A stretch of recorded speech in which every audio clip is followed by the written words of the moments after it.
4.5 વર્ષની એ માસૂમ દીકરી ફરી એકવાર પીંખાઈ હતી આ ગુજરાતની અંદર અને જેને ગુજરાત પોલીસે પરિવારને તો ન્યાય આપ્યો છે પરંતુ ગુજરાતની દરેક દીકરીને ન્યાય આપ્યો છે। ગણતરીના 1 કલાકોની અંદર ગુજરાત પોલીસે આરોપીનું એન્કાઉન્ટર કર્યું છે। ભલે ગુજરાત પોલીસે પોતાના સ્વ બચાવની અંદર એન્કાઉન્ટર કર્યું હોય પણ આ સજા એ દાખલા રૂપ કિસ્સો છે। જો દીકરીઓ અને બહેનોની છેડતી કરશું અથવા એની સાથે કોઈ પણ પ્રકારનો એ અવ્યવહાર થશે તો આપણી પણ હાલત ક્યાંક આજ આણંદના આરોપી જેવી થશે કે જાહેરની અંદર આપણું પણ એન્કાઉન્ટર થશે। જે આરોપીને ગુજરાત પોલીસે સજા આપી છે આરોપી ખુદ પોતે જામીન પર હતો। થોડા દિવસો પહેલા જ એને આ જ પ્રકારની એક દુષ્કર્મની ઘટનાને અંજામ આપ્યો હતો અને એ ઘટના અંતર્ગત તે જેલની અંદર બંધ હતો પરંતુ જામીન પર બહાર આવતાની સાથે જ ફરી એકવાર આ જ પ્રકારની નીચ હરકત એ આરોપીઓએ કરી અને એ આરોપીએ જ્યારે બીજી વખત આ ઘટનાને અંજામ આપ્યો છે ને ત્યારે ગુજરાત પોલીસે એને સજાએ મોત આપી છે।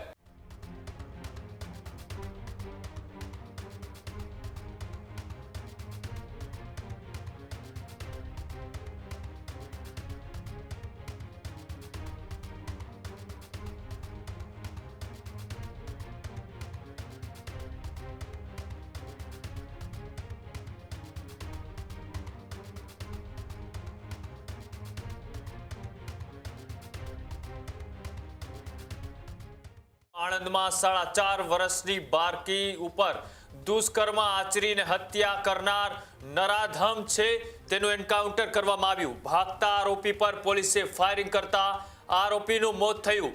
આણંદના વાસદ પાસે અપહરણ બાદ કરાઈ હતી બાળકીની હત્યા। દુષ્કર્મ ગુજાર્યા બાદ રેલવે ટ્રેક પર ફેંકી દીધી હતી બાળકીને। રાત્રિના સુમારે ટ્રેન નીચે કચરાઈ જવાથી બાળકીનું મોત થયું હતું। રેલવે પોલીસ સ્ટેશનની જે આ ઘટના કે જ્યાં રેલવે સ્ટેશનની ટિકિટ બારી પાસેથી આ બાળકીને ઉઠાવવામાં આવી હતી। પોલીસે બોયરાણ પાસેના પરાબ વિસ્તારમાં સુરેશ પરમારને ઝડપ્યો। પોલીસે સુરેશ પરમારને વાનમાં બેસાડી વાસદ લાવવા નીકળી હતી।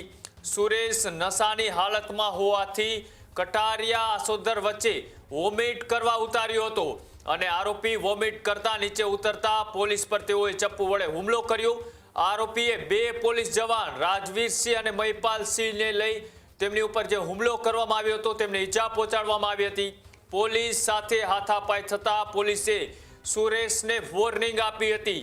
આરોપી ભાગવા જતા પોલીસે ફરજની અંદર જે રિવોલ્વર હતી તેના વડે આરોપી ઉપર ફાયરિંગ કર્યું હતું। સ્વ બચાવમાં જે ફાયરિંગ કરવામાં આવ્યું ત્યારબાદ આરોપી અને 2 પોલીસ જવાનને હોસ્પિટલે ખસેડ્યા હતા। હોસ્પિટલમાં સારવાર દરમિયાન આરોપી સુરેશનું આ મોત નીપજ્યું છે। સુરેશ પરમાર કે અગાઉ 2 વખત દુષ્કર્મની ઘટનાને અંજામ આપી ચૂક્યો છે। આ નરાધમ કે જે 4 વર્ષની બાળકીને એ રેલવે સ્ટેશનની ટિકિટ બારીથી ઉઠાવી તેમની ઉપર દુષ્કર્મ આચર્યું અને ત્યારબાદ તેમને રેલવે ટ્રેક ઉપર ફેંકી દીધી। આ જે નરાધમે જે કૃત્ય કર્યું છે ને ત્યારબાદ પોલીસે તેનો જાહેરમાં જ જે ન્યાય કર્યો છે। પોલીસે ફાયરિંગ કરી અને સજાએ મોત આપ્યું છે।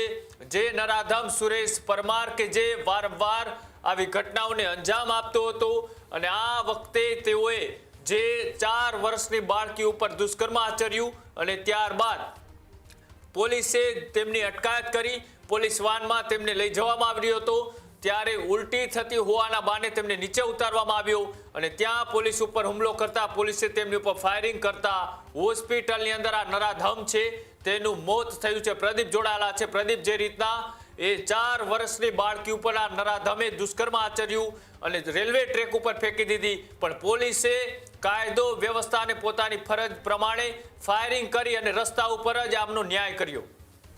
કૃણાલ, આજે સૌથી પહેલા તો ગુજરાત પોલીસને એ સલામી આપવી છે કે જે વાત અમે ગતરોજ મોડી સાંજે કરી હતી કે કેવો દાખલારૂપ કિસ્સો ને ન્યાયિક કિસ્સો એવો બતાવો કે જેના કારણે પરિવારને ન્યાય મળે।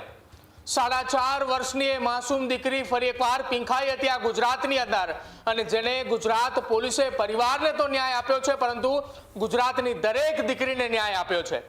ન્યૂઝ રૂમે જ્યારે અહેવાલ બતાવ્યો ગતરોજ સાંજે કે જે આ ઘટના બની છે અંતર્ગત ત્યારે જ આપણે કહ્યું હતું કે આ નરાધમને એવી સજા મળવી જોઈએ કે જ્યાં ગુજરાતની આવનારા સમયમાં એક પણ દીકરી ન પીંખાય। અને બરોબર ગણતરીના 1 કલાકોની અંદર ગુજરાત પોલીસે આરોપીનું એન્કાઉન્ટર કર્યું છે. ભલે ગુજરાત પોલીસે પોતાના સ્વ બચાવની અંદર એન્કાઉન્ટર કર્યું હોય, પણ આ સજા એ દાખલા રૂપ કિસ્સો છે. અને હવે ગુજરાતની અંદર જે પણ નરાધમને આ પ્રકારનો મનમાં વિચાર આવતો હોય એને આણંદની આ ઘટના એક વખત યાદ આવી જોઈએ કે જો દીકરીઓ અને બહેનોની છેડતી કરશું અથવા એની સાથે કોઈ પણ પ્રકારનો એ અવ્યવહાર થશે તો આપણી પણ હાલત ક્યાંક આ જ આણંદના આરોપી જેવી થશે કે જાહેરની અંદર આપણું પણ એન્કાઉન્ટર થશે. આરોપીએ સૌથી પહેલા એ ભાગવા માટેનો પ્રયત્ન કર્યો અને જે પોલીસ જવાનો સાથે હતા એના ઉપર હુમલો કર્યો અને એની અંદર સ્વ બચાવની અંદર પોલીસ કર્મચારીએ ફાયરિંગ કર્યું હતું. જો કે હોસ્પિટલની અંદર સારવાર દરમિયાન આ આરોપીનું મોત નીપજ્યું. જો જાહેરની અંદર પણ આ પોલીસે એન્કાઉન્ટર કર્યું હોત ને તો પણ ગુજરાત પોલીસના જિંદાબાદના નારા લાગ્યા હોત, કેમ કે ગુજરાત પોલીસે આજે જે કામગીરી કરી બતાવ્યું છે આ કામગીરીને હવે ગુજરાતની જનતાએ બિરદાવી રહી છે.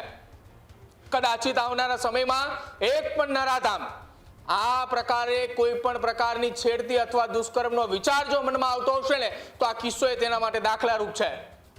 જે આરોપીને ગુજરાત પોલીસે સજા આપી છે આરોપી ખુદ પોતે જામીન પર હતો. થોડા દિવસો પહેલા જ એને આ જ પ્રકારની એક દુષ્કર્મની ઘટનાને અંજામ આપ્યો હતો અને એ ઘટના અંતર્ગત તે જેલની અંદર બંધ હતો, પરંતુ જામીન પર બહાર આવતાની સાથે જ ફરી એકવાર આ જ પ્રકારની નીચ હરકત એ આરોપીઓએ કરી અને એ આરોપીએ જ્યારે બીજી વખત આ ઘટનાને અંજામ આપ્યો છે ને ત્યારે ગુજરાત પોલીસે એને સજાએ મોત આપી છે.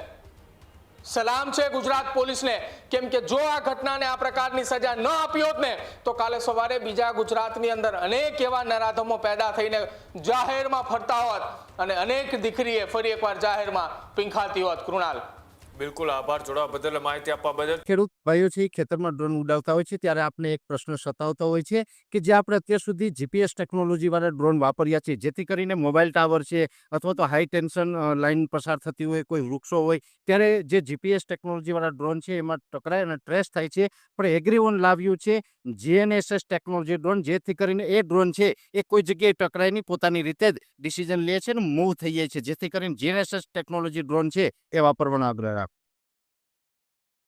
અત્યારે જ ન્યૂઝરૂમ ગુજરાતની યુટ્યુબ ચેનલને સબસ્ક્રાઇબ કરો અને ઇન્સ્ટાગ્રામ અને ફેસબુક પર ફોલો કરો. અપડેટ રહો, સત્યની સાથે રહો.